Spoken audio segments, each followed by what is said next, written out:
Honorable Chairman Sir, Principal Sir, dignitaries on the dais,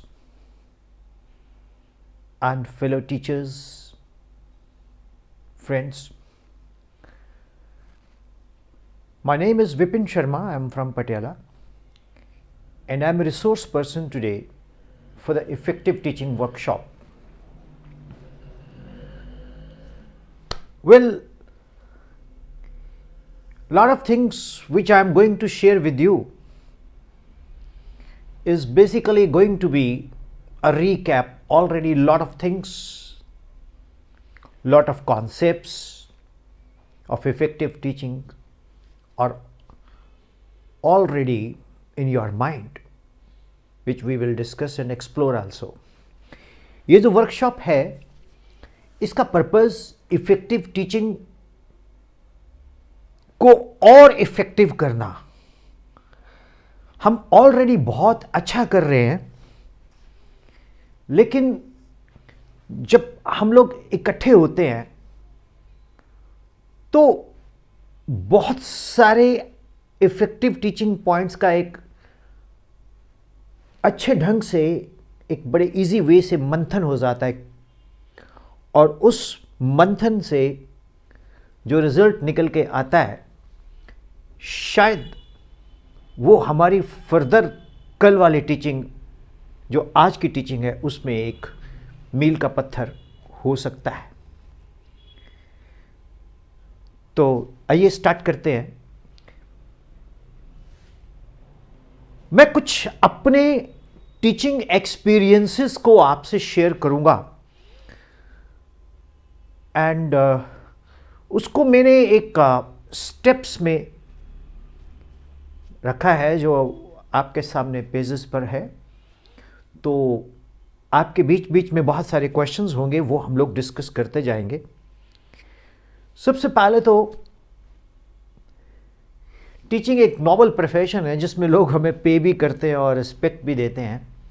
it is one of the pious profession we have.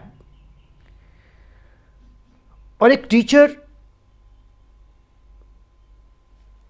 As में तो एक number में तो वो grow करता है, लेकिन उसका जो माइंड सेट है वो उन्हीं स्टूडेंट्स के साथ हो जाता है जिनके साथ वो मैक्सिमम टाइम स्पेंड करता है। ये पॉइंट काफ़ी डियर टीचर्स, इस पॉइंट के ऊपर मैं थोड़ा एलेबोरेट करता हूँ। Age of a teacher is just a number. आप बोलेंगे सर, मान लीजिए अगर आप किसी फंक्शन में जाते हो, फैमिली फंक्शन में जाते हो, तो आप देखेंगे कि दूर से एक टीचर का अलग से ऑरा होता है। वो हमेशा अगर वो नर्सरी या एलकेजी ओरिएंटेड टीचर है तो वो देखेंगे अब छोटे बच्चों के इर्द गिर्द मिलेगा, और जो 9th-10th में है वो उस ग्रुप को ढूंढ रहा होता है और वो पूछ रहा होता है कि यार कैसा चल रहा है, तुम्हारी स्टडीज़ कैसी चल रही है। मैं अक्सर कहीं भी जाता हूँ किसी फंक्शन में, तो मैं ढूंढता रहता हूँ ये 11th-12th के स्टूडेंट्स हैं, फिज़िक्स से रिलेटेड हैं, तो मैं उनके बारे में, उनसे फिज़िक्स के बारे में पूछता रहता हूँ, कैसी चल रही है स्टडीज़, क्या मेथडोलॉजी है, न्यूमेरिकल्स में क्या दिक्कत है। हमारा जो एक एज ग्रुप है वो इस स्टूडेंट के साथ ही रहता है। दो हम हर साल हैप्पी बर्थडे मनाते रहते हैं, बाजू का तो हमारा जो पर्सनल एक्सपीरियंस है उन बच्चों की एज से ज़्यादा होता है, लेकिन हमारा माइंडसेट उन बच्चों जैसा ही होता है। मीन्स दैट हम मोस्ट कंफर्टेबल उसी ग्रुप में रहते हैं जिस एज ग्रुप को हम टीच कर रहे होते हैं। तो teacher is always young at heart, बस ठीक है, उसकी फिजिकल ग्रोथ होती रहती है, एज एक बढ़ती जाती है, बट उसका जो सोचने का तरीका है वो वही रहता है जो एक अक्सर 11th 12th के 18 19 20 साल के बच्चे का होता है। परहैप्स ये हम सब लोग इस चीज़ से इत्तेफाक रखते हैं, we all agree with it. और कभी कभी तो हम महसूस भी करते हैं कि यार हमारे जो इस ग्रुप के दूसरे फ्रेंड्स होते हैं जो अदर देन टीचिंग प्रोफेशन में होते हैं, क्या तुम लोग अब हमारे साथ भी बात करो ना, अब उनके साथ क्या बात करना है, हमें तो अपने रूटीन में जो लोग जिनको हम डेली टीच कर रहे हैं, हम लोग तो उनसे ही ज़्यादा कंफर्टेबल फील करते हैं। बड़े वो हमें मतलब बेशक हम अपने अपने उन कोलीग्स जो हमारे क्लास फेलो या हमारे इस ग्रुप के हैं, वो हमें अचानक बड़े लगने शुरू हो जाते हैं, अंकल टाइप। और ये बहुत बड़ी टीचर की उपलब्धि है। ये one of the best point of teaching profession is just a number. अब हमारा म्यूजिक सेंस, हमारा म्यूजिक टेस्ट वही हो जाता है जो उन लोगों का है। और बाज़ औक़ात मेरे साथ भी होता है ऐसा कि मैं जब अपनी क्लास फेलो को मिलता हूँ जो लोग अदर देन टीचिंग में हैं, जो प्रोफेशंस दूसरे में हैं, तो वो अक्सर बोलते हैं यार ये क्या गाने आ रहे हैं, या क्या गीत आ रहा है, ये क्या हो गया, ये क्या हो गया। मेरे को लगता है ये लोग बूढ़े हैं। और मुझे तो रैप भी अच्छा लगता है सुनना, मुझे तो बीट्स भी अच्छी लगती है। तो कहीं ना कहीं हमारा जो मेंटल ग्रोथ है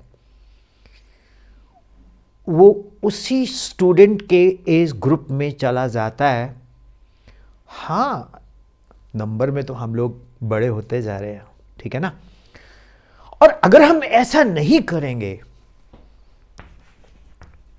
रेजोनेंस बोलते हैं इसको हम लोग, अगर हम स्टूडेंट के साथ रेजोनेट नहीं करेंगे तो वो हमें एक्सेप्ट नहीं करेगा। इसलिए first of all we have to take the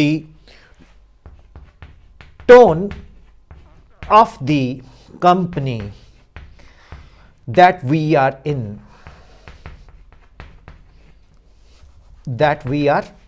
in, तो हमें उस कंपनी की टोन में जाना पड़ेगा जिसमें हम लोग हैं। एग्रीड? चले आगे।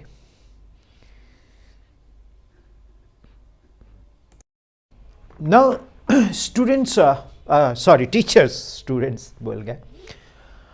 Now teachers, how to excel in ideal teaching means how we can improve our teaching skills.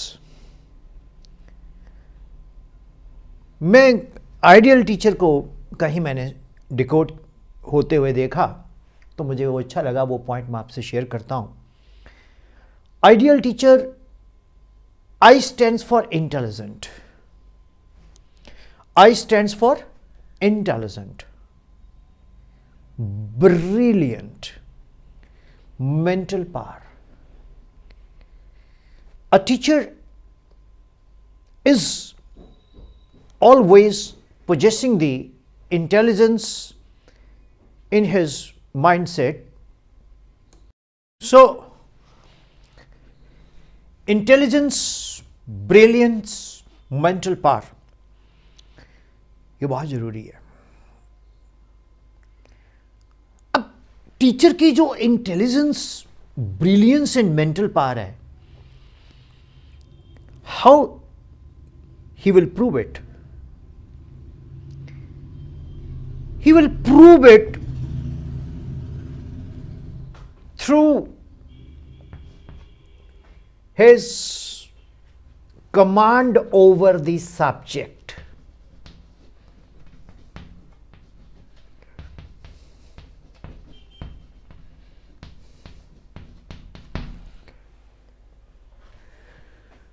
Dear teachers,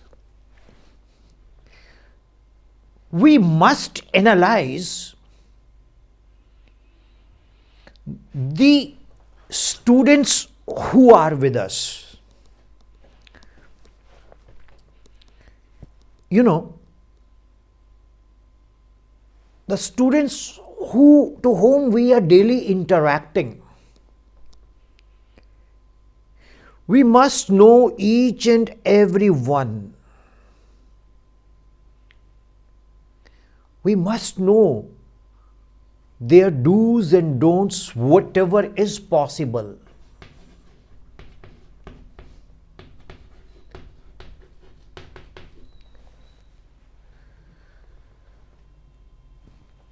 That will depict the intelligence of the teacher. उससे टीचर की इंटेलिजेंस महसूस की जाएगी.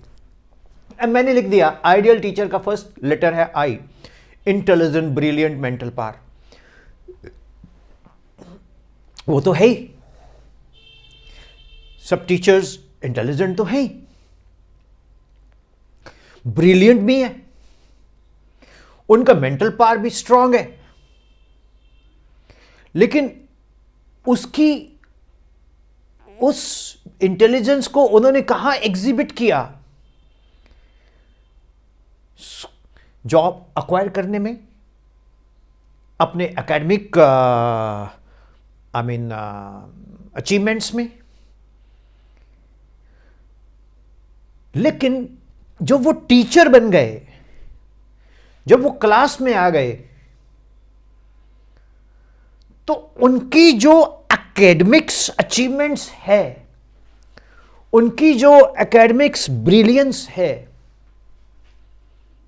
वो तब तक मैटर नहीं करती जब तक वो क्लास में स्टूडेंट को थ्रू हिज और हर सब्जेक्ट बाइंड नहीं करता.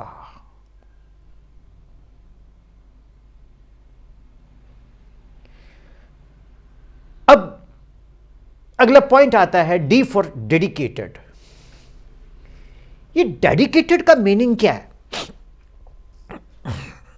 टीचर का लेक्चर 9 AM है, वो 8:55 पे क्लास के बाहर आए और क्लास में पहुंच जाएगा. अगर टीचर 8:55 पे आएगा ना, तो स्टूडेंट 9 o'clock आएंगे. अगर टीचर 9 o'clock आएगा, तो स्टूडेंट 9:05 आएगा. It generally happens in the college system. School system में तो स्टूडेंट्स ऑलरेडी मॉर्निंग असेंबली के बाद सिस्टम में होते हैं. तो डेडिकेटेड हम बोलेंगे, अगर ये स्कूल सिस्टम से अदर देन कॉलेज सिस्टम है तो हाँ ठीक है, अभी पहुंच गया वो सर, आगे जल्दी आ जाते हैं यार सर, जल्दी चलो. अगर सर ही 9 बजे आते हैं या 9:05 पे आते हैं, तो बच्चे बोलेंगे यार चलते हैं, सर तो 9:05 से पहले नहीं पहुंचेंगे. I'm not talking about the school system. I'm talking about those system where period system is there and teacher has to just go and take class at his time and come back. चलो हम dedicated हो गए. अगर हम school में भी लगा ले, तो स्कूल में मॉर्निंग असेंबली में हमें पहुंचना है. We have to be present in the morning assembly, है ना. We have to be very punctual in आजकल तो खैर वो बायोमेट्रिक सिस्टम आ गया, तो एक डेडिकेशन तो पंक्चुअलिटी की हो गई. दूसरी डेडिकेशन क्या है? दूसरी डेडिकेशन ये है, जैसे ही वो टीचर क्लास में गया, chair should not be there. He should be, throughout the period of teaching, he should be in the standing mode. Once the teacher sit on chair,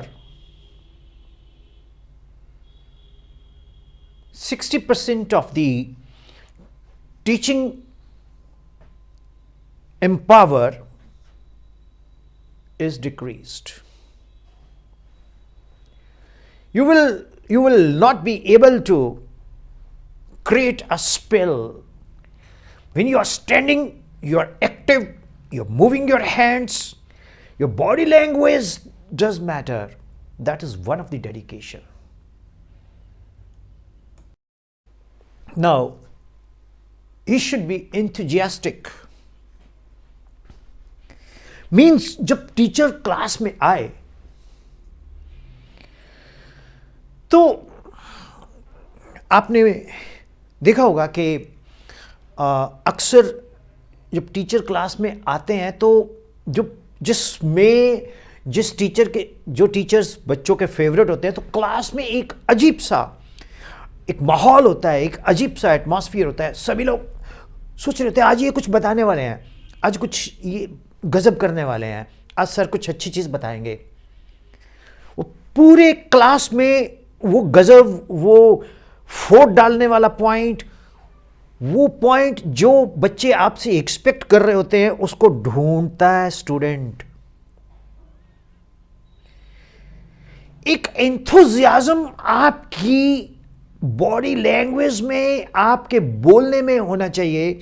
you should be enthusiastic, you know, कि हाँ यार आज मैं कुछ बताने जा रहा हूँ. स्टूडेंट्स, जैसे मैं फिजिक्स से related, if I talk about the physics, तो मैं कुछ फिजिक्स से रिलेटेड बताऊंगा. यार ये ना एप्पल जमीन पे गिरता है तो ग्रेविटोन एक्सचेंज होता है. यू नो ग्रेविटोन क्या होता है? ग्रेविटोन पार्टिकल एक्सचेंज होता है. अगर हम एंटी ग्रेविटोन डालेंगे तो एप्पल उठ के वापस चला जाएगा. अच्छा, हाँ, तो हम उड़ सकते हैं. यस, अगर हम एंटी ग्रेविटोन प्रोड्यूस करें तो हम उड़ सकते हैं. तो बच्चों में एक तरह का एंथुजियास्टिक आ जाता है. दूसरा, उसमें आत्मीयता होनी चाहिए, वो एमिकेबल होना चाहिए. ऑब्वियसली अगर आप एंथुजियास्टिक हैं, आपकी बॉडी में पॉजिटिविटी है, तो आप लर्नड हैं, आप पढ़ के आ रहे हो. A teacher is always a student. ये मैं अक्सर बोला करता हूं, is always a student. एक टीचर हमेशा स्टूडेंट ही रहता है. एक अध्यापक सदैव पूरे अपने जीवन काल में एक विद्यार्थी बन के रहता है. A teacher is always a student.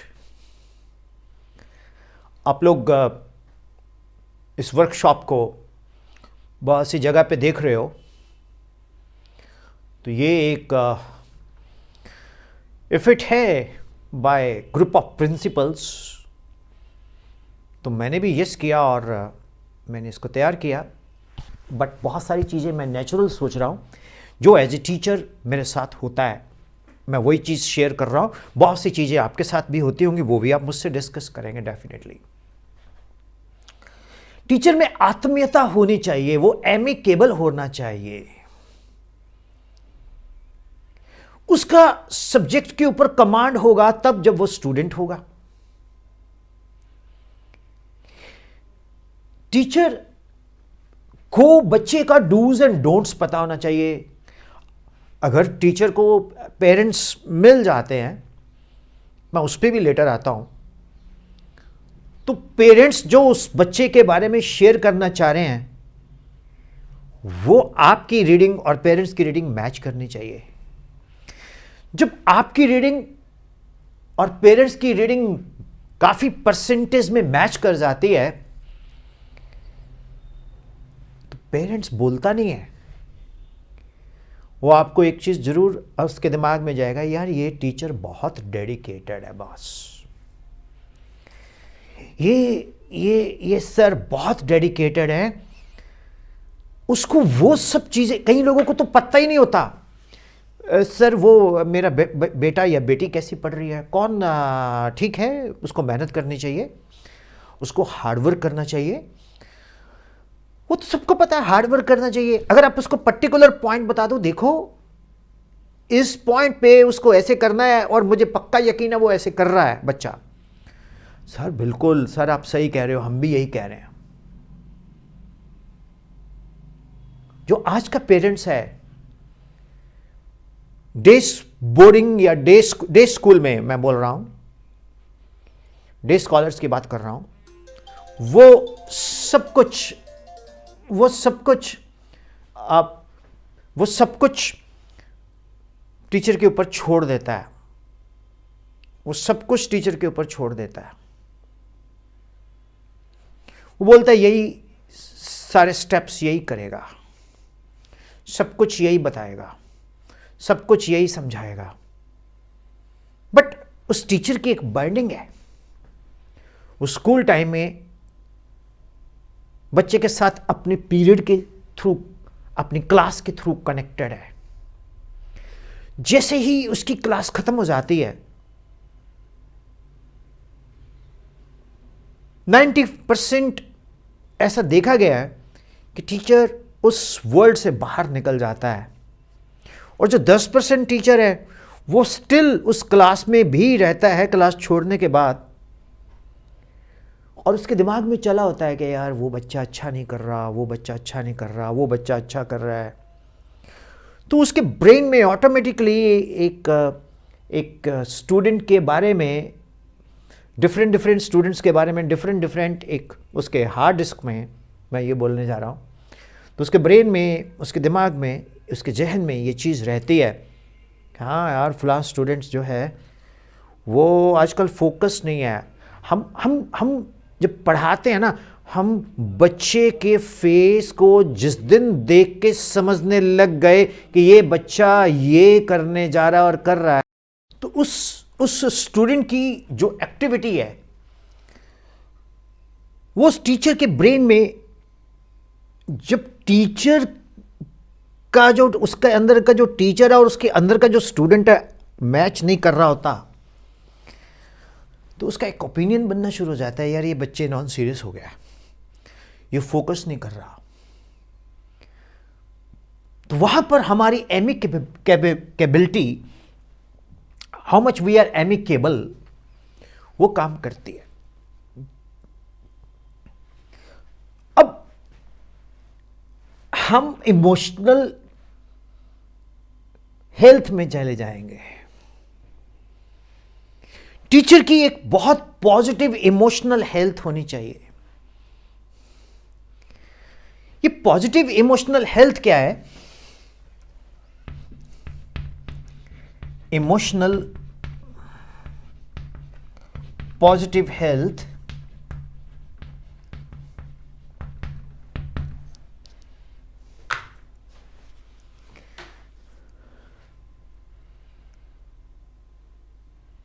इसका किसी क्लिनिक में मेजरमेंट नहीं है, ये इसका पैरामीटर कोई क्लिनिकल पैरामीटर नहीं है। ये सिर्फ एक ही लैब में टेस्ट की जाती है, जो है क्लासरूम, स्कूल एंड हमारी डेडिकेशन। ये टीचर्स, जो बच्चा डेविएट होता दिख रहा है, ये हमें तभी पता लगेगा जब हम लोग क्लास के हर एक बच्चे के साथ एक emotional positive health and emotional bonding बना के रखते हैं। मैं आपको एक एग्जांपल देता हूं। मुझे 3 साल किसी संस्था का, अब उन्होंने काफ़ी मल्टीटास्क मैंने की उस संस्था के लिए, तो अक्सर मैंने देखा कि हर 3 मंथ्स के बाद टीचर बदल जाता है। तो बहुत सारे पेरेंट्स जो मेरे को जानते हैं या थे उस वक़्त, मेरे को फ़ोन करते थे, पूछते थे, विपिन सर, ये सर अभी वो टीचर थे, अब बच्चे को समझ आने लगा और बच्चे उससे अटैच थे, वो छोड़ के चले गए। अब ये टीचर आए हैं, फिर उसके बाद चलो बच्चे ने एडजस्टमेंट की, अब ये जो नया टीचर आया है इसके साथ बॉन्डिंग बननी शुरू हुई, अब ये भी छोड़ के जा रहा है। तो संस्था के जो हेड हैं वो बहुत इंटेलिजेंट है, तो उनका एक अपना एक्सप्लेनेशन है जिसको मैं यहां नहीं कहना चाहता, ना शेयर करना चाहता हूं। लेकिन नतीजा, रिजल्ट एक ही है कि जब एक टीचर बच्चे के साथ जुड़ा हुआ है ना, तो उसकी इमोशनल बॉन्डिंग होगी ना, तो बच्चा उसी टीचर से पढ़ना पसंद करता है। फ्रीक्वेंट अगर टीचर चेंज करते जाएंगे तो ये तो ना तो बच्चे की पढ़ाई के लिए बेस्ट है, ना स्कूल सिस्टम के लिए, ना टीचिंग सिस्टम के लिए बेस्ट है। तो आपने देखा होगा जो ऑर्गेनाइजेशंस बहुत ग्रो कर रही हैं बड़े लेवल पे, स्कूल्स भी, उसके टीचर्स बड़े डेडिकेटेड हैं। टीचर्स क्या, नॉन टीचिंग डिपार्टमेंट, ड्राइवर्स, सभी बड़े डेडिकेटेड है। बात करता हूं मैं, कभी जाता हूं किसी स्कूल में, बोलते हैं यार सर 15 साल से काम कर रहा हूं जी मैं। कोई टीचर बोल रहा है मैं 20 साल से पढ़ा रहा हूं मैं। एक बार मैंने पूछा भी कि आपको मौका नहीं मिला? कहते मिलते हैं लेकिन सर हम छोड़ेंगे नहीं, बहुत गजब ऑर्गेनाइजेशन है, बहुत गजब मैनेजमेंट है। ठीक है, पैसा कभी भी किसी की सेटिस्फैक्शन के मीन प्रोपोर्शनल नहीं मिलता, लेकिन वी आर हैप्पी हियर। और सिटी में, गांव में, शहर में, टाउन में हमारी बहुत रिस्पेक्ट है। किसी भी शॉप पे चले जाते हैं तो सभी लोग खड़े होकर अदब से बात करते हैं और बोल देते हैं सर ये रेट पे आया है, इतना प्रॉफिट लेंगे, इसमें मैं आपको देंगे। तो हम लोग एक बात अच्छा रिस्पेक्ट अर्न करते हैं। जब ये क्यों होता है ऐसा? बिकॉज उस सिटी में, उस टाउन में, उस विलेज में अच्छे टीचर का ऑरा बहुत जल्दी फैल जाता है। एक कोटेशन है, reputation travels faster than man. तो teacher should be enthusiastic. He should have a command over the subject. अब आता है मल्टी टैलेंटेड। बस औकात हमें पूछ लेते हैं सर ये मल्टी टैलेंटेड का मतलब क्या है? कि मैं मैथ्स का टीचर हूं तो क्या मुझे डांस सीखना है? मैं केमिस्ट्री का टीचर हूं, क्या मुझे गाने गाने हैं?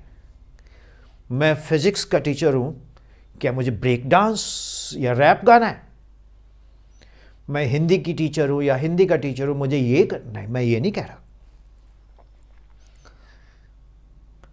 जो हमें कुछ भी नहीं आता ना, और जो हम करते हैं उसमें वो बहुत एंजॉय करते हैं।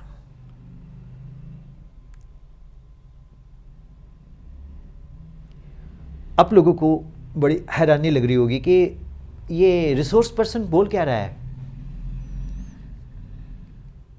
ये रिसोर्स पर्सन कह क्या रहा है।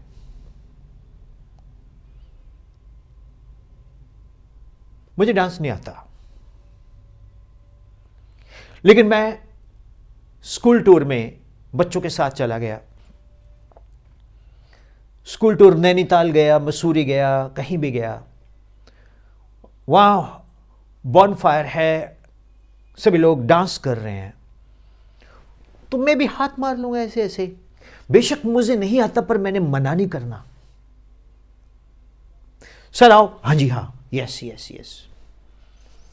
बल्कि एक मेरे को टीचर मिले, वो बोलते कि सर मैं मैथ्स का सर हूं, मैंने तो जिंदगी में कभी डांस ही नहीं किया है।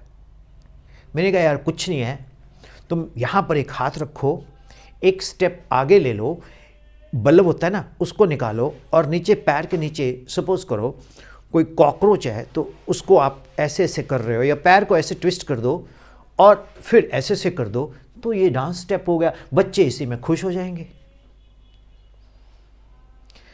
अगर अगर आप मना करोगे, नो नो नो, मैंने नहीं करना, मैंने नहीं करना, बच्चों बोलेगा सर को बोला था यार, sir please sir. Musical chair है, उसमें भी पार्टिसिपेट करो, हार जाओ, कुछ नहीं होता।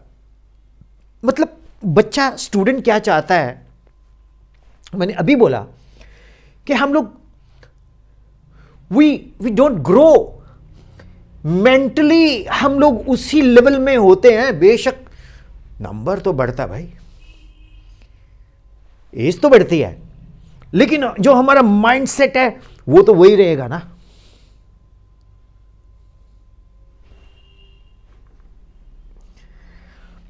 अब मैं साथ साथ में अपनी तरफ से ये शेयर करता जा रहा हूं कि ऐसे कर सकते हैं, ऐसे कर सकते हैं। ये इम्प्रोवाइजेशन आप खुद भी सोच सकते हो।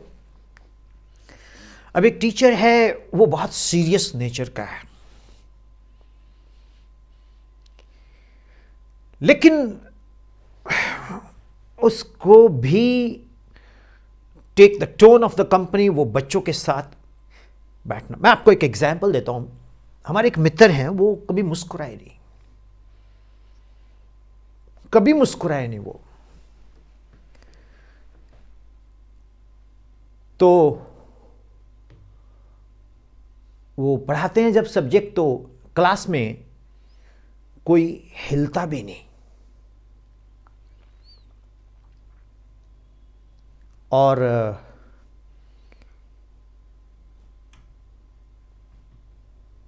मेरे को बोलते कि विपिन सर, आपकी क्लास में जब आप पढ़ाते हो तो आप एग्जाम्पल्स बहुत कोट करते हो। मैंने कहा सर मेरा सब्जेक्ट फिजिक्स है, ऑल नेचर इज फिजिक्स, तो वो डे टू डे लाइफ से जुड़ा रहता है। मैं चल रहा हूं वो भी फिजिक्स है, मैं बोल रहा हूं वो भी फिजिक्स है, ये कम्युनिकेशन हो रही है थ्रू इलेक्ट्रॉनिक मीडिया, ये भी फिजिक्स है, ऑल नेचर इज फिजिक्स। तो हमें तो एग्जाम्पल थ्रू चलता है, और कुछ एग्जाम्पल्स ऐसी होती हैं जो बड़ी मस्ती वाली भी होती हैं। नहीं सर, मेरी क्लास में बच्चा नहीं बोलता, मेरी क्लास में पिन ड्रॉप साइलेंस होती है। मैं मैथ्स पढ़ाता हूं, 5 सवाल कराता हूं, और बच्चा चू नहीं करता, चा नहीं करता। मैंने कहा सर बढ़िया है, अच्छा है, अब आप हमारे कोलीग हो तो हम, अब देखो टीचर को बहुत कम टीचर अप्रिशिएट करते हैं, और एक हर सब्जेक्ट का अपना टेम्परामेंट होता है। अब हिंदी वाले सर आएंगे, वो आके हिंदी की बात करेंगे, मिला रहे तो नर रहे, अलग हुए तो नार, सोने जैसा रंग है कोई चतुरा करे बचार। बोले ये क्या है? कि बेटा चना, मिला रहे तो नर रहे चना, अलग हुए तो नार चने की दाल, सोने जैसा रंग है, येलो कलर है, कुछ चतुरा करे विचार। तो उसने तो दोहे कर देने।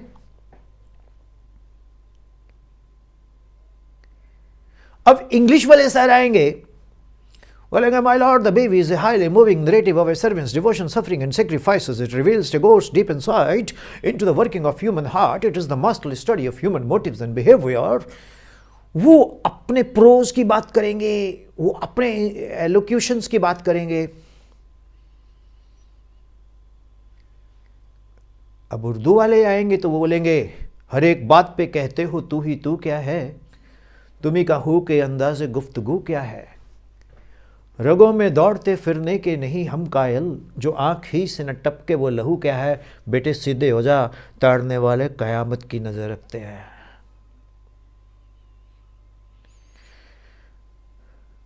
है ना? अब फिजिक्स वाला आएगा तो वो फिजिक्स की बात करेगा, केमिस्ट्री वाला आएगा तो वो केमिस्ट्री की बात करेगा, वो केमिकल रिएक्शंस की बात करेगा। बायो वाला आएगा, वो बोलेगा ये हड्डियाँ होती हैं, ये वायरस होता है, ये होता है, वो होता है। लेकिन अब म्यूजिक वाला आ जाए तो म्यूजिक वाले सर के पास जब भी आप खड़े हो जाओ तो या तो उसकी उंगलियां ऐसे चलती रहती होती है, या वो गुनगुना रहा होता है ठीक। लेकिन मैथ्स हो, फिजिक्स हो, केमिस्ट्री हो, बायो हो, इन सब टीचर्स के सब्जेक्ट का अपना अपना एक टेम्परामेंट है, लेकिन सभी की इमोशनल बॉन्डिंग है, एक इमोशनल हेल्थ है। अब आप सब लोग बच्चे पूछेंगे, सॉरी आप सब टीचर्स लोग पूछेंगे कि सर एक मैथ्स का टीचर है, उसको अगर वो लीनियंट हो जाए तो बच्चे काम ही नहीं करेंगे। मैं इस चीज से डिसएग्री करता हूं।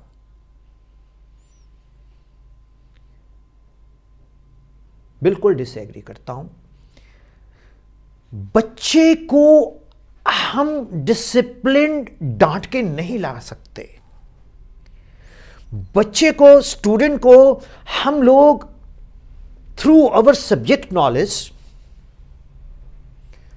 Through our bonding, through our dedication ला सकते हैं। अब teacher should be attractive also.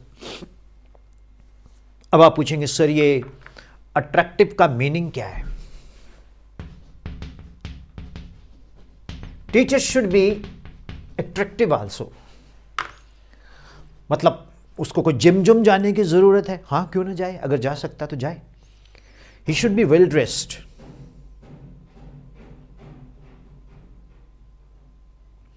अगर उसकी बियर्ड है, तो दाढ़ी है, तो वो बिल्कुल प्रॉपरली ड्रेसअप होनी चाहिए।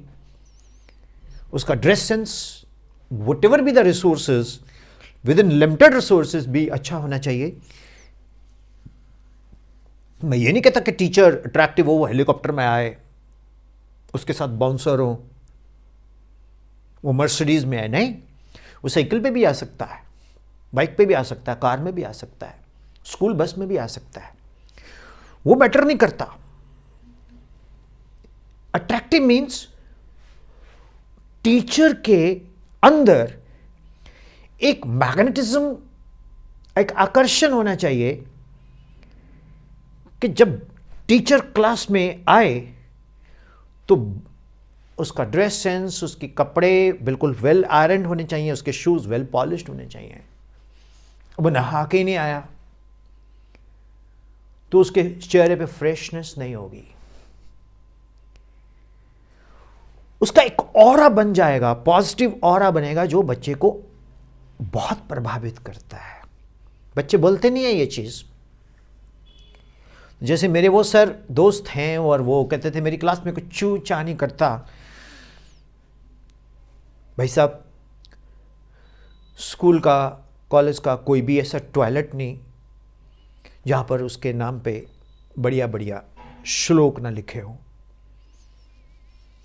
उसकी गाड़ी के ऊपर जब डस्ट पड़ जाती थी, उसके गाड़ी के ऊपर भी बच्चे कुछ ना कुछ लिख देते थे।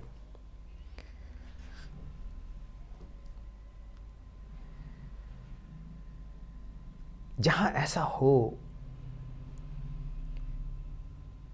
तो एक क्वेश्चन मार्क है कि हम टीचर हैं। हम टीचर नहीं है। फिर जैसे मैंने लिखा, teacher is always a student. तो जब टीचर पढ़ा रहा होता है, उसके अंदर एक स्टूडेंट होता है, वो साइमल्टेनियसली उस स्टूडेंट को पढ़ा रहा होता है, अपने अंदर के स्टूडेंट को। और जो उसके अंदर का छुपा हुआ स्टूडेंट है, जब वो उसको एक्सेप्ट करता है अपने अंदर के टीचर को, और वो जो अंदर का स्टूडेंट है वो बाहर बैठे स्टूडेंट के साथ मैच कर जाता है, तो बच्चा बोलता है सर समझ आ गया, आप दिल पे हाथ रख के बोलना। जब आप पढ़ाते हो साइमल्टेनियसली जो आप बोल रहे होते हो, आप खुद भी अपने अंदर भी एक अंदर के स्टूडेंट को भी एनालाइज कर रहे होते हो। मेरे साथ अक्सर ऐसा होता है। और कभी मैं किसी टॉपिक के ऊपर सेटिस्फाई नहीं होता तो मैं बच्चों को बोलता हूं, देखो यार मैंने समझा तो दिया, कैसा लगा? सर बहुत अच्छा समझ आया, पर मैं बोलूँगा मैं सेटिस्फाइड नहीं हूँ, कुछ है इसमें और पॉइंट भी जो मैं आपको क्लियर नहीं कर पाया, मुझे पढ़ना पड़ेगा। A teacher is always a student. How it? Agree? अब थोड़ा हम आगे चलते हैं। Effective teaching workshop by Vipin sir. तो dear friends, fellow teachers, ideal teacher में I intelligent, brilliant, mental power, D dedicated, E enthusiastic, A attractive, L learned. Okay. T for talented. The teacher has to be talented, right? Talented. Already ये point मैंने आपसे discuss किया। Attractive.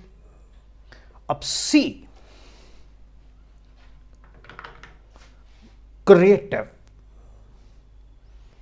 Teacher has to be creative, charming, concerned. आप लोग देखो, आज के दौर में आप क्लास में जो रूटीन में पढ़ा देते हो, हम सब लोग, वो इतना अप्रिशिएट नहीं होता। लेकिन जब हम उस रूटीन में एक हटके कुछ बताते हैं,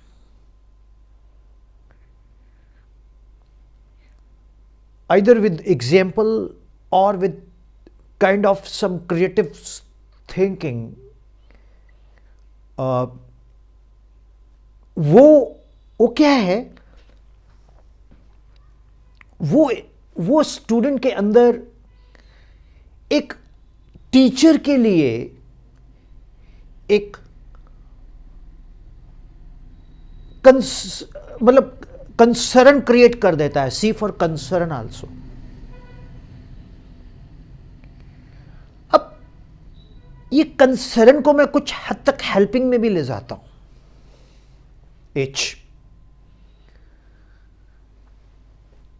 हमारा प्रोफेशन कुछ ऐसा है कि जिसमें हमें सभी तीर्थ का फल स्कूल में आके मिल जाता है।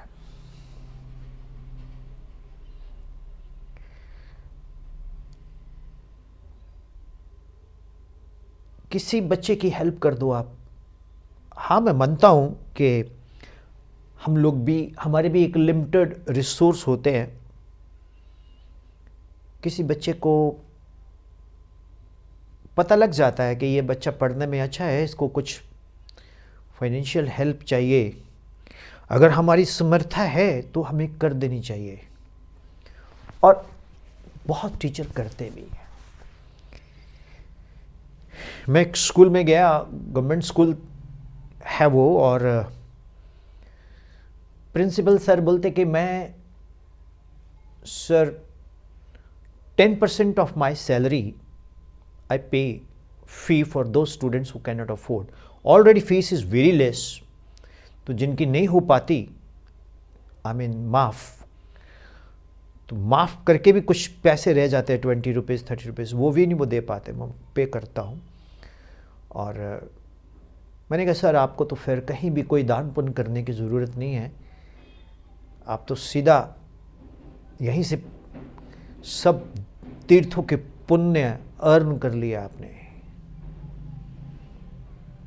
है ना। तो ये जो वर्ड टीचर है, जिससे मैं इतने एडजेक्टिव्स डिराइव कर रहा हूं, साथ साथ में हम लोग एक प्रैक्टिकल एग्जाम्पल्स भी लेके चलते जा रहे हैं। और बहुत सारी एग्जाम्पल्स आप ऑलरेडी कर भी रहे होंगे। मैं तो उल्टे बांस बरेली को, the call is sending to Newcastle, right. But ये इफेक्टिव टीचिंग के पैरामीटर्स हैं।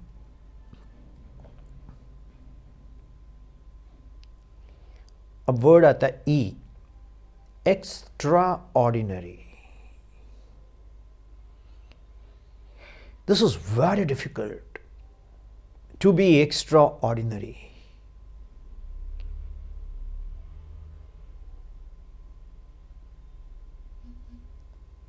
आप बोलेंगे sir, what do you mean by very difficult to be extraordinary? मैं आपको एक चीज बताता हूं, हम सब लोग अपने अपने सब्जेक्ट में बेस्ट हैं जब तक हमारे अंदर एक स्टूडेंट है। और there was a time there was no internet, तो हम लोगों को बुक्स लेके खरीदते थे बुक्स, फिर पढ़ते थे रात रात भर उसको, फिर उसमें से बैठ के नोट्स बनाते थे। और कुछ ऐसे पॉइंट्स भी होते थे जो सब्जेक्ट से कनेक्टेड हैं,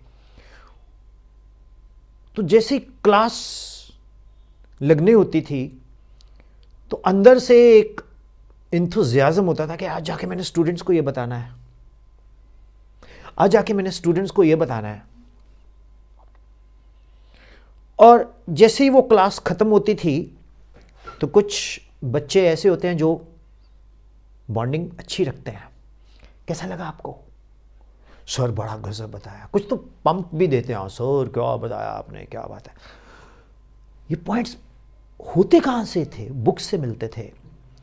आज भी वो बुक्स पढ़ने वाली हैबिट मेंटेन करनी चाहिए, बट अब इंटरनेट आ गया तो इंटरनेट से हमें बहुत सारी बुक्स, ई बुक्स मिल जाती हैं। हम किसी भी विद्वान को, किसी भी सब्जेक्ट को एक्सेस कर सकते हो, हमें उसमें से बहुत अच्छा मटेरियल मिल जाता है। बट अब क्या है कि उस पॉइंट्स को हमें एक रजिस्टर या नोटबुक उसमें मतलब रखना चाहिए नोट करके, क्योंकि उस वक्त रेंडमली वो चीज़ आ गई दिमाग में, ठीक है, बट नोट कर लो। अब मैं अपना एग्जाम्पल देता हूँ। मैं जैसे सोया हूँ रात को या जाग गया, नींद खुल गई, अक्सर मॉर्निंग में 3-4 बजे खुल जाती है, तो कुछ थॉट्स आती हैं, आई नोट डाउन। अब ये थॉट है, हमारे अंदर एक स्टूडेंट है, हम उस स्टूडेंट को पढ़ाते हैं, ये मेरा थॉट है, मतलब मैंने सोचा ऐसा। और जैसे ही वो मेरे अंदर का स्टूडेंट मेरे अंदर के टीचर द्वारा सेटिस्फाइड होता है, तो पक्की बात है वो स्टूडेंट मेरे अंदर का जब बच्चे के साथ मैच कर जाता है तो बच्चा भी सेटिस्फाई हो जाता है। तो a good teacher is always a student and student is always a teacher. इस पे भी मैं आ रहा हूँ। कैसे? बहुत सारी चीज़ें हम बच्चों से ही सीखते हैं, बहुत सारी चीज़ें हम बच्चों से सीखते हैं। जब सितंबर 5 होता है टीचर्स डे, तो बहुत सारे बच्चे मुझे हैप्पी टीचर्स डे बोलते हैं, तो मैं भी उनको बोलता हूँ happy teachers day, you are also my teachers. आपने मुझे बहुत कुछ सिखाया है। मैं इस एटीट्यूड से क्लास में जाता हूँ कि अगर मुझे बच्चे के क्वेश्चन का आंसर नहीं आता तो मैं बोल दूंगा बेटा आई डोंट नो, बट एक डायरी रखता हूं अपने पास, आज भी रखी हुई है। उस डायरी में मैं नोट करूंगा जो चीज मुझे नहीं आई, फिर मैं अपने टीचर से, अपने फ्रेंड से या बहुत सारे स्टूडेंट के साथ बैठ के डिस्कस कर लेता हूं, तो कहीं ना कहीं एक कंक्लूजन निकल के आता है। एक लाइन कहीं सुनी थी मैंने कि किताबों में अगर भगवान होता तो हम सब फरिश्ते होते। मतलब बुक्स, तब तक बुक डिफाइंड नहीं है जब तक हम उसको पढ़ के उसमें से जो लर्न किया है उसको शेयर करें, फिर उसको हम स्टडी करें, स्टडी करने के बाद उसको प्रैक्टिकली देखें, क्या ये हेल्पफुल है।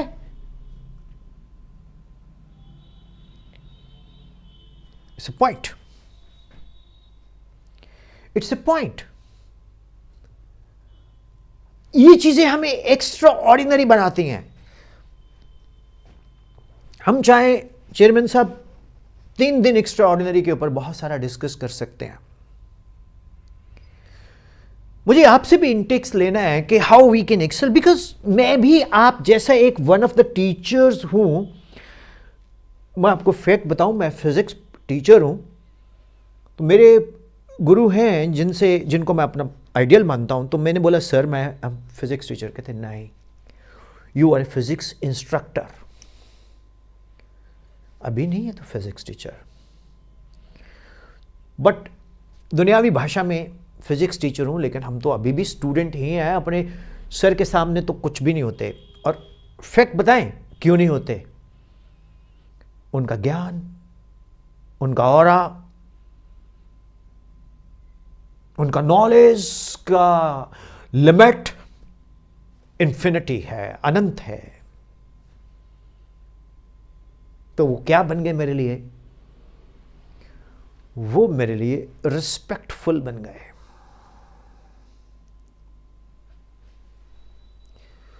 वो मेरे लिए रिस्पेक्टफुल बन गए। फ्रेंड्स, डियर टीचर्स, वो मेरे लिए क्यों रिस्पेक्टफुल बन गए? बिकॉज उनके पास जाके मुझे कुछ सीखने को ही मिला हर बार। अगर टीचर बच्चे के साथ खड़ा हो जाए ना, तो जितना टाइम टीचर बच्चे के साथ बिता रहा है, स्पेंड कर रहा है, जैसे ही वो चला जाए टीचर, उसके बाद बोले यार गजब इंसान है, क्या कुछ बता गया भाई। गुरुजी है, उस्ताद है, गुरुजी जो जो अंधकार से प्रकाश में लेके जा रहा है। यार मैं तो सर का फैन बन गया हूं।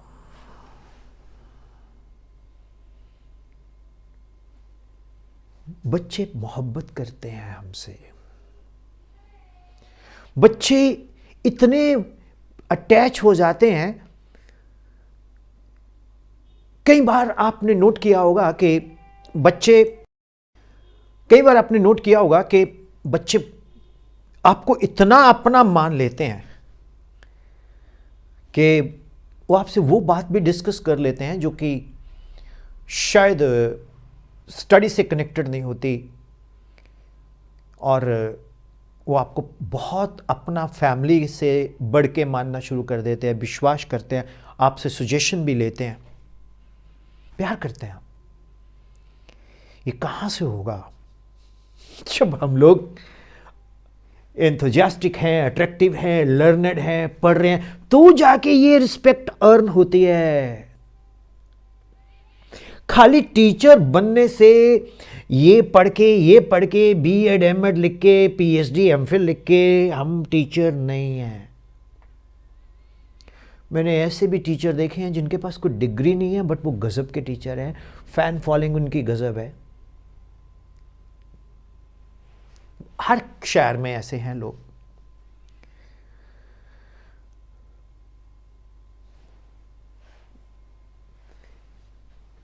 डियर फ्रेंड्स, मैं आपसे भी चाहूंगा कि आप एक्स्ट्रा ऑर्डिनरी में कुछ क्या कंट्रीब्यूट पॉसिबल हो सकता है, उस पर हम शेयर करें। एक दोस्त ने पूछा क्या टीचर को स्ट्रिक्ट होना चाहिए? बिल्कुल होना चाहिए।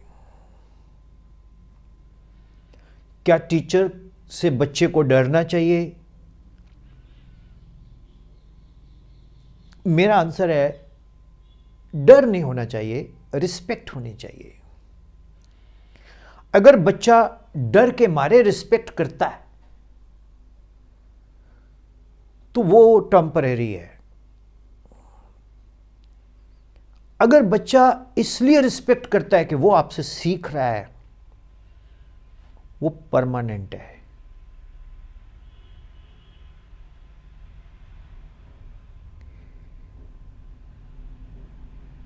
एक हम सब लोग जब स्कूल टाइम में पढ़े हैं तो उस वक्त एक लाइन होती थी कि मास्टर जी मारे धमाधम, ज्ञान आए झमाझम। तब एक कॉन्सेप्ट चला था, spare the rod spoil the child.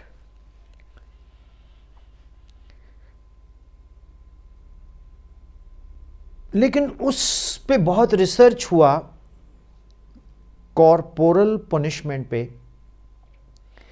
तो आखिरकार एक लॉ बना के नहीं, कॉर्पोरल पनिशमेंट से कोई भी फायदा नहीं है। मैं एक ऐसे शख्स को जानता हूं जिसने क्लास में कभी आज तक मारा नहीं, डांटा नहीं, और उसकी क्लास किसी ने मिस नहीं की। और बच्चे उस टीचर की क्लास में 10 मिनट पहले पहुंच जाते थे, और जब क्लास खत्म हो जाती थी तो उस टीचर को छोड़ते नहीं थे, क्लास के बाद फिर डिस्कस करते थे।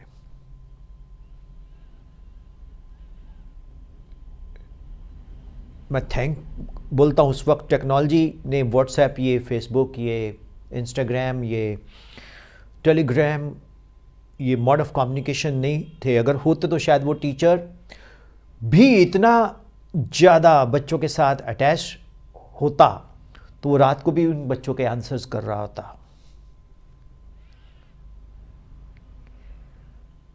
हाँ, होना चाहिए नाराज़गी। अगर आप नाराज़ हो रहे हो बच्चों से तो उनको फील होना चाहिए कि आप क्यों नाराज़ हो रहे हो, और वो आपको बोले सॉरी सर। जब आके बच्चा बोल देना आपको, सर मुझसे गलती हुई, आई एम सॉरी। अच्छा सर, मुझे ऐसा नहीं करना चाहिए। ये आपने ऑस्कर जीत लिया। ये नाटो नाटो का तो मेरे को पता नहीं है, बट आपने ऑस्कर जीत लिया। मतलब मैं नहीं जानता वो क्या है, आप टॉप ऑफ द वर्ल्ड पे हो। तो फिर मालूम है क्या है, एक शब्द आता है, it's okay, no problem my child, कोई बात नहीं। कई स्टेट्स में ऐसे बोलते हैं चलता है, और पंजाब में बोल देते हैं, हरियाणा में बोलते हैं वो कोई ना यार, कोई गल नहीं, नो प्रॉब्लम, वो परवाह ना कर मुंडिया, इट्स ओके, कोई गल नहीं, you just like my child, वो कोई गल नहीं पुत्र, कोई गल नहीं, सर आगे से गलती, ओ यार कुछ नहीं होता, कोई बात नहीं सर, तुसी माफ़ करता ना मैनू, हैव यू फॉरगिवन मी, कि आपने मुझे माफ़ कर। हाँ बेटा, सर पक्का, हाँ जी। ये है टीचर, ये है स्ट्रिक्टनेस। टीचर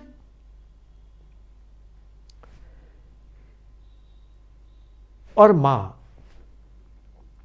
बहुत सिमिलैरिटी है।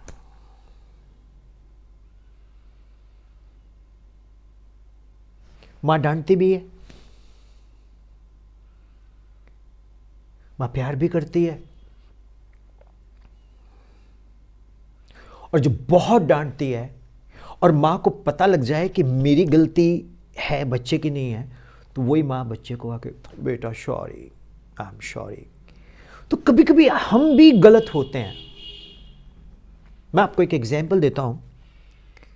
Chandigarh I was teaching physics lecture, तो मुझे एक स्टूडेंट खड़ी होके फिजिक्स क्लास में पूछती है, सर,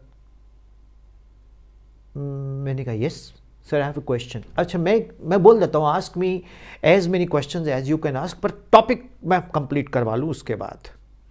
मैं आपको इसलिए ये एग्जांपल दे रहा हूँ, शायद कहीं थोड़ी बहुत हेल्प कर जाए, क्योंकि ये मेरा एक पर्सनल मेथोडोलॉजी है। मैं बोलता पहले मुझे टॉपिक करवाने दो, टॉपिक के बाद मैं लिखता हूँ AM, ask me AS M questions you can ask. आता होगा तो बताऊंगा, नहीं आता होगा तो भैया ये डायरी है, इसमें नोट करके बताऊंगा, आंसर जरूर करूंगा आपको। एक लड़की खड़ी होकर पूछती मेरे को, एक स्टूडेंट पूछता मेरे को, sir physics is an art of solubility, politics is an art of possibility.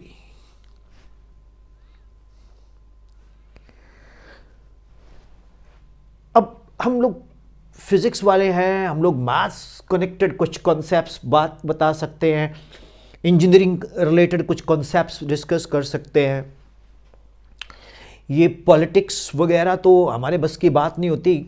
और वो बच्चा मुझे पूछ रहा है क्लास में खड़े होके कि physics is an art of solubility and politics is an art of possibility. मैं वहां थोड़ा टीचर करेक्टर से डिवेट कर गया।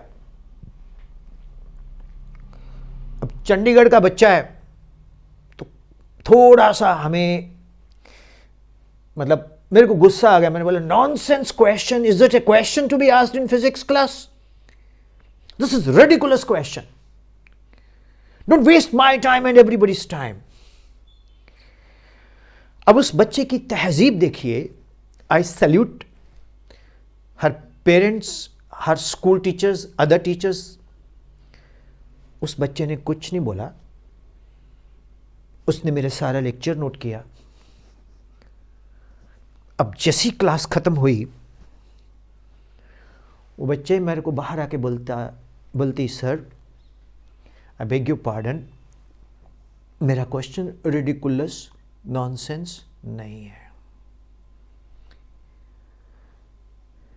अब मेरे को भी थोड़ा मतलब अंदर से फील हुआ कि ये I am doing something against my nature. Sir this is a question of NCERT, और आपने कभी एनसीईआरटी में देखा नहीं होगा sir. Instantaneously I said the word I am sorry, my child. What the student said to me, no sir, it's okay, fine. You are very respectable to me. आपने बहुत questions के आंसर किए हैं, शायद आप अच्छे मूड में नहीं होंगे, इमोशनल नेगेटिव हेल्थ या कुछ और। मैंने बोला नहीं चलो यू आर राइट। वो बच्चा काफ़ी अच्छा माइंड सेटअप उसका। तो मेरे को उसका आंसर नहीं मिला जी। फिर सोचा मैंने, बहुत स्टडी किया। तो स्टूडेंट्स फ्रेंड्स, एक्चुअली क्लास पढ़ाते पढ़ाते हम स्टूडेंट्स से बोलते रहते हैं। तो उसका मैंने आंसर ढूंढा, बच्चों को सेटिस्फाई किया। उसका आंसर जाने में कोई फ़ायदा नहीं है यहाँ। तो टीचर जो है वो बच्चे को ये रियलाइज कराए कि वो उसके लिए है,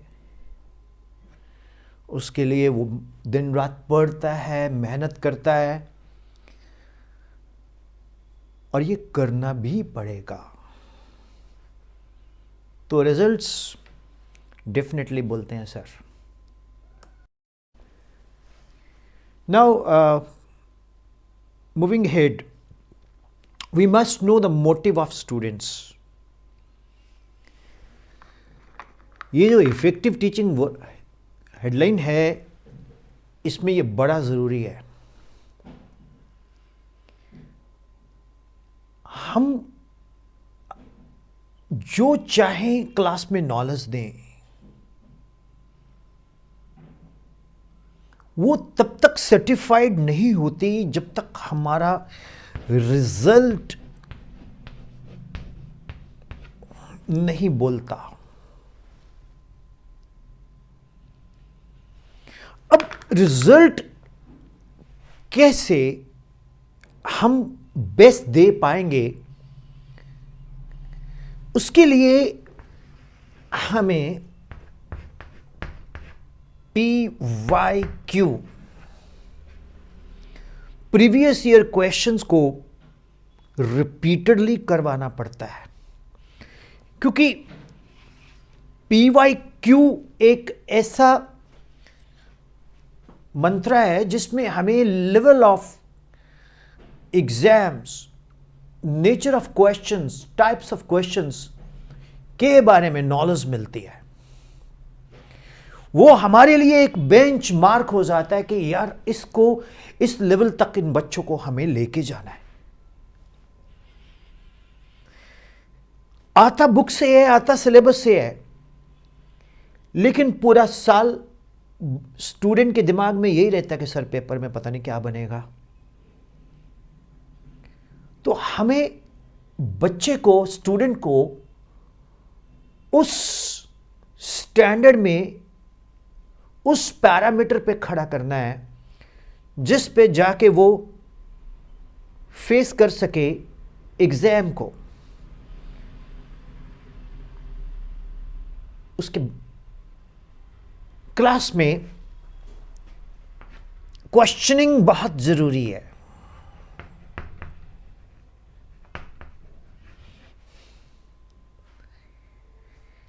मैं क्या करता हूं एज ए टीचर, अगर मेरी क्लास 1 आवर की है या 75 मिनट्स की है,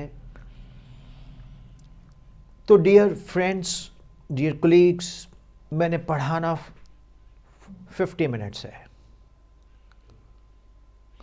20 मिनट्स टू 25 मिनट्स मैंने रैंडम क्वेश्चनिंग करनी है।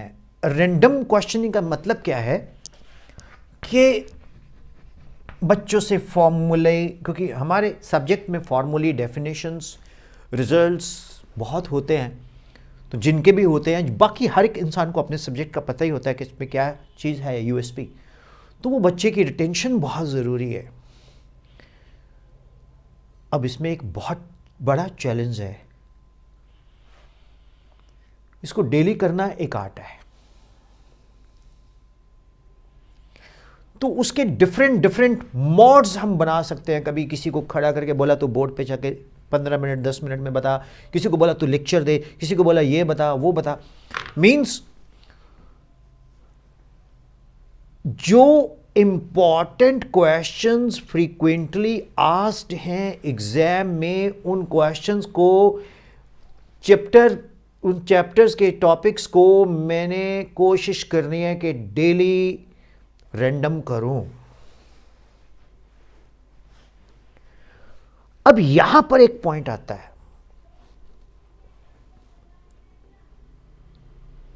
कि सर सिलेबस पीछे रह जाएगा, सिलेबस का पेस कम हो जाएगा। बिल्कुल जेन्युइन पॉइंट है। तो उसके लिए हमें प्लानर्स बनाना होगा।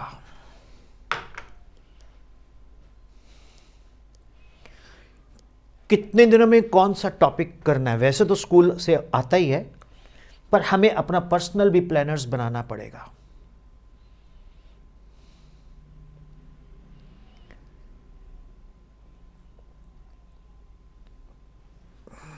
बट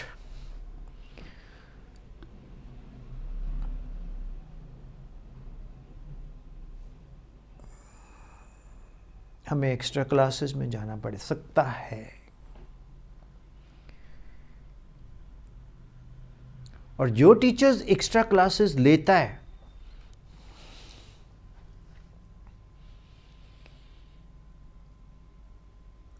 वो डिस्पाइट हिज रेगुलर क्लासेस, जिसमें उसकी बहुत रेयरेस्ट ऑफ रेयर में छुट्टी है,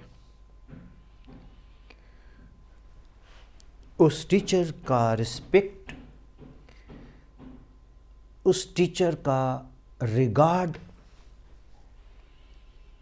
खुद ब खुद बनता जाता है। पर वो इसलिए एक्स्ट्रा क्लास नहीं ले रहा कि मेरे को रिस्पेक्ट चाहिए, मेरे को रिगार्ड चाहिए, नहीं। उसके अंदर एक पैशन है, और मैं आपको गारंटी देता हूं एक भी बच्चा उसकी क्लास मिस भी नहीं करता।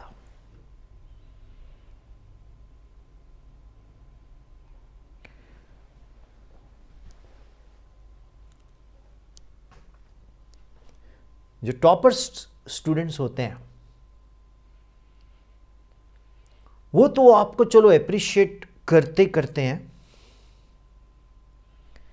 लेकिन जो एवरेज बच्चा है, बिलो एवरेज बच्चा है, वो आपको भगवान मानता है।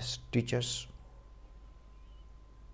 जिसके पास पैसा नहीं है टू पे मनी फॉर द कोचिंग, वो आप में फरिश्ता ढूंढना शुरू कर देता है।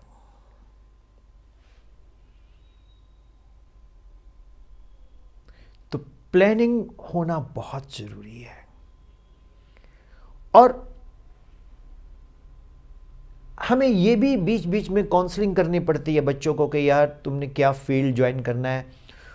अपने सब्जेक्ट से रिलेटेड जितने भी पॉसिबल फील्ड्स हैं उसके बारे में कभी ना कभी उसको ज़रूर बताते जाओ, वंस इन फोर्टनाइट और वंस इन ए मंथ। यार अब जैसे मेरा सब्जेक्ट है सपोज, तो मैं अपने सब्जेक्ट से रिलेटेड बोल सकता हूँ, you can go in engineering, you can go in medical, you can become ISRO scientist, you can become IISc Bangalore student, you can join DRDO and so on। तो जब आप अपने सब्जेक्ट को एक प्रोडक्टिव इफेक्टिव फ्यूचर के साथ connect कर देते हो तो उसकी सोच और अच्छी हो जाती है। ऊपर से आप अच्छा बता रहे हो, ऊपर से आपने और कनेक्शन बना लिया और बॉन्डिंग बना ली। You are the best. So dear intellectuals, honourable intellectuals, intellectuals are always honorable। ये PYQ questions, प्लानिंग, रैंडम, एक क्लास का जो ड्यूरेशन है वो 45 मिनट्स मैक्सिमम 90 मिनट्स का होना चाहिए, क्योंकि 90 मिनट्स के बाद एक पर्टिकुलर सब्जेक्ट में स्टूडेंट का रिटेंशन नहीं रहता। ऐसा स्टडी में औसतन पाया गया है। और एक लेक्चर जो है उसमें शॉर्ट ट्रिक्स ज़रूरी हैं। जैसे मैं अक्सर बच्चों को, एक हमारे फिज़िक्स में आता है काइनेटिक थ्योरी ऑफ गैसेस, उसमें मैं अक्सर बच्चों को बोलता हूँ molecules are spherical S, they are very hard to compress H, they move in random directions are, the distance between molecule is free path, high instantaneous and so on करो तो वो श्रीदेवी बन जाता है। तो श्रीदेवी एक नाम है, एक गजब फिल्म स्टार भी रही हैं वो। तो बच्चे बड़ी जल्दी इस तरह के टोटकों से, शॉर्ट ट्रिक्स से बच्चे बहुत इम्प्रेस होते हैं और उनको याद करने में हेल्प मिलती है, मेमोरी को एक एड मिलता है। टेक्नोलॉजी का बहुत बड़ा रोल है। स्मार्ट बोर्ड यूज़ करो आप, चॉक बोर्ड भी ज़रूरी है, क्योंकि मैं आपको एक छोटी सी बात बताता हूँ। मेरा ये पर्सनल व्यू है, बच्चों को लिखना ही नहीं आएगा आने वाले सालों में। वो लोग उंगलियों से टाइप तो बड़ा फास्ट कर लेंगे, सब लोग स्टेनो बन गए हैं, टाइपिस्ट बन गए हैं, राइट। ये राइटिंग जो है कुछ सालों बाद लगेगा कि इंसान लिखा भी करता था हाथ से, आजकल लिखते नहीं है, सिर्फ टाइपिंग होती है। लेकिन एक साइंटिफिक कॉन्सेप्ट है, जब हम अपने हाथ से लिखते हैं तो उसकी कनेक्शन ब्रेन से रहता है। ये जो हमारी यहाँ उंगलियां ना, इसमें ये सब सौर मंडल है, जुपिटर, सैटर्न, सन, मरकरी, वीनस, मार्स, मून, ये हाथ में पूरा ब्रह्मांड है। और जब हम अपना हाथ जगन्नाथ, जब हम अपने हाथ से कुछ लिखते हैं तो उसका ब्रेन के साथ कनेक्शन रहता है। जैसे प्रिंटर मशीन चल रही होती है, प्रिंट आउट निकलते हैं, है ना। तो इसी तरह से पहले निकलते थे ऐसे राइट, कंप्यूटर के साथ प्रिंटर चलता था। तो ये हमारा ब्रेन के साथ इसका कनेक्शन रहता है। और dear friends, dear fellow intellectuals, writing बहुत ज़रूरी है। ये मेरा कंसर्न है, अकेला नहीं, आपका भी होगा। बच्चा बोलता है सर मैं जस्ट देख लेता हूं जी ऐसे। अब logic is this that exam में ना टाइप नहीं करना है। जो बोर्ड एग्जाम्स हैं उसमें तो हाथ से लिखना है। अगर बच्चे को राइटिंग नोट्स बनाने की हैबिट नहीं रहेगा तो उसका स्लो स्पीड हो जाएगा। अब कोविड गया है तो कोविड के बाद जो बच्चे आ रहे हैं, बहुत से टीचर्स बोलते हैं कि सर बहुत बुरा हाल है, बच्चों को बेसिक्स नहीं क्लियर, ये कोविड में ये ऑनलाइन पढ़ते रहे, ये वो। नहीं, जो है सो है। अब वो उसको हम क्या करें, उसमें वो सिचुएशन थी कुछ ऐसी। मैं ये चाह रहा हूं कि स्टूडेंट को हम मोटिवेट करें कि भाई तुम नोट्स बनाओ अपने हाथ से। राइटिंग आने वाले टाइम में लुप्त हो जाएगी, याद रखना, ये बहुत जरूरी है। जैसे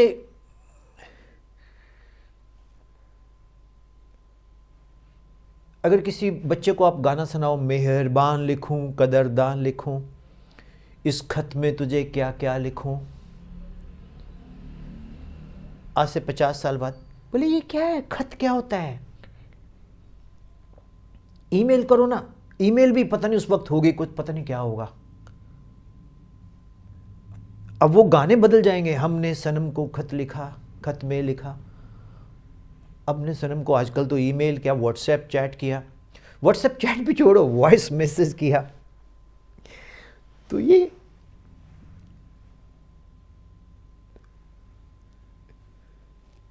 टेक्नोलॉजी को अडॉप्ट तो करना पड़ेगा और उसको हमें एक्सेप्ट भी करना पड़ेगा और हमें उस टेक्नोलॉजी के साथ चलना भी पड़ेगा। फिर वही आएगा कि ये हाथ से बनाई हुई कॉफ़ी है भाई, इसकी कीमत जो है बहुत ज़्यादा है, और ये मशीन से बनी हुई कॉफ़ी है, इसकी कीमत कम है। तो हाथ से लिखने से हमारे ब्रेन के ऊपर scientifically it is proven effect आता है। ये हेल्दी लर्निंग प्रोसेस होता है, जल्दी लर्न होता है। लेकिन बच्चे भूल गए हैं इस चीज़ को। पहले राइटिंग कंपटीशन बहुत होते थे, आज भी शायद होते होंगे, बट इतना सुनने में नहीं आता।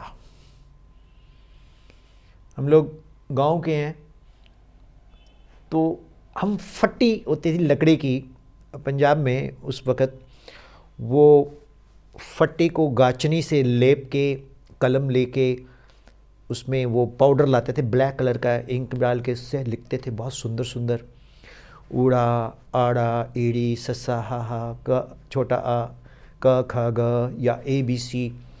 तो वो गज़ब की राइटिंग बनती थी। आज तो उसको बोलते हैं अच्छा ये तो इसका स्टैंडर्ड नहीं है। और राइटिंग देखो आप, हाँ कुछ मॉड्स आए हैं नए, उसमें बच्चा पेन चलाता रहता है, आए हैं, मैं ये नहीं कहता, वो भी ठीक है, बट हाथ से लिखने से बच्चे गुरेज करने लग गए हैं। तो हमें उसको भी प्रमोट करना है, ये भी एक इफेक्टिव टीचिंग का पॉइंट है। अगर हम ये सारी बातें इकट्ठी करके अपने अंदर ले आए तो हमारे अंदर एक शक्ति आ जाएगी।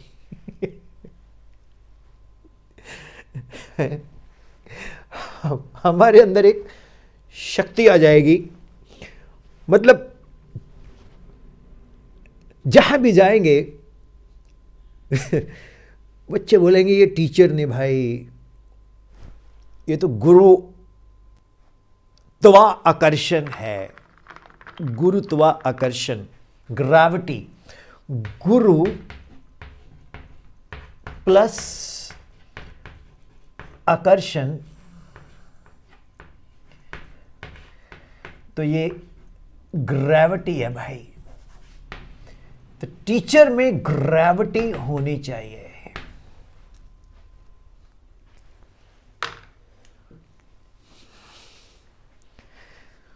तो ये एक कुछ विचार रखे हम लोगों ने, मैंने अपने एक्सपीरियंस से रखे, ये ऑनलाइन मैंने आपसे शेयर किए। कुछ लोग इससे सहमत भी होंगे, कुछ लोग नहीं भी होंगे, बट ये मेरे पर्सनल व्यूज़ हैं। कैसा लगा आपको? Do comment over it. तो विपिन सर दिल से आपसे शेयर कर रहे हैं। एक मेरे को टीचर बोलती, सर आप ना खुद ही अपने साथ सर लगा लेते हो, विपिन सर का सेशन कैसा लगा, विपिन सर की वर्कशॉप। मैंने बोला मैम, जब मैं चौक पकड़ता हूं तो यह शक्ति आ जाती है, तो फिर मैं वो नहीं होता, फिर मैं विपिन सर होता हूं। ठीक है? शक्ति, यस। इस जगह पे जैसे ये चौक पकड़ूंगा, ये बोर्ड आएगा, तो मैं वो नहीं होता। अब वो शक्ति होती है, उसी से लोग जुड़ जाते हैं, पढ़ लेते हैं, सुन लेते हैं। मैं फिजिक्स बता देता हूँ। तो बहुत सारी चीज़ें हैं जो बड़ी इंटरेस्टिंग होती हैं लाइफ में।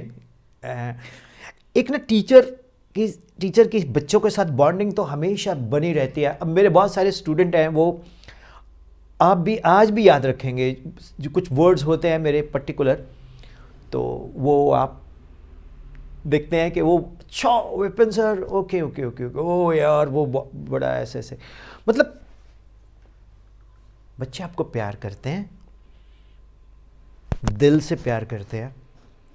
अगर आप उनको प्यार करते हो, ये बच्चे बहुत पवित्र आत्मा होती है, बहुत छोटे होते हैं, ये आपसे जुड़ जाते हैं और ये बॉन्डिंग हमेशा बनी रहती है। मेरा पर्सनल एक्सपीरियंस है।